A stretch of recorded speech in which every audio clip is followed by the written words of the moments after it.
This is Block 8, Pax Americana, Section 5, Eisenhower's Cold War with American Anti-Communism in Latin America. American relations with Latin American republics kind of go, they're pretty negative in the 1950s. That the United States, despite the good neighbor policy, was continually intervening in the region, fighting against socialist movements in the Latin American republics, supporting anti-communist dictators in the region. In 1954, a quasi-communist leftist government came to power in Guatemala that the CIA helped to overthrow. Non-communist dictatorships that were some of them were fairly benign, some of them were fairly nasty to their own people, were supported throughout the region by the United States just simply because they were anti-communist. American companies in Latin American republics were so powerful that very often they were more powerful than the governments themselves. And a perfect example of all of the criticisms with American policy in Latin America was in the nation of Cuba. The United States has a long history with Cuba. You know, back before the Civil War, the slave states wanted to annex Cuba to create another slave state. There was obviously the whole thing with the Spanish-American War, the Teller Amendment, the Platt Amendment. And by the 1950s, Cuba is ruled by a dictator. Batista ruled Cuba with support of the United States and with acceptance of the large American business community, especially the sugar industry that did business in Cuba. Cuba in the 1950s was a popular tourist and travel destination for Americans. It was cheap to go there for Americans, and it was a place ripe for a revolt. There was constant guerrilla warfare going on in Cuba in the 1950s, and in 1959, one of these guerrilla leaders by the name of Fidel Castro became powerful enough to challenge Batista directly and overthrew him. And Batista's dictatorship was replaced by Fidel Castro's. Castro denounced the United States and began expropriating American property in Cuba. Property in Cuba that belonged to Americans, property in Cuba that belonged to American companies was taken by Fidel Castro. The goal of this redistribution was to take this land and to give it to the poor soldiers and supporters of his revolution. That he promised his followers that if they followed him and they overthrew Batista, that he would take the best land, American land, the land belonging to American companies, and redistribute it to the poor in Cuba and to those who supported his revolution. The United States fires back at this expropriation of land by cutting off U.S. imports of Cuban sugar. That large parts of the Cuban economy are run by the fact that large amounts of the tax base that Cuba gets is based on its export of sugar to the United States.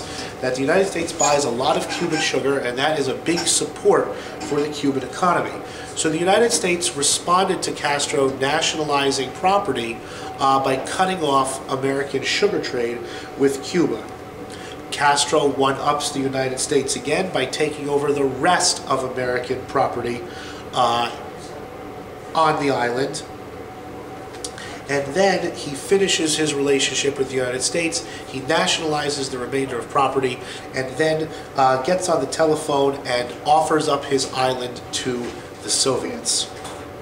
Castro asked the Soviet Union for economic and military aid and got it, and of course the cost of such military and economic aid was your country becoming a satellite of the Soviet Union.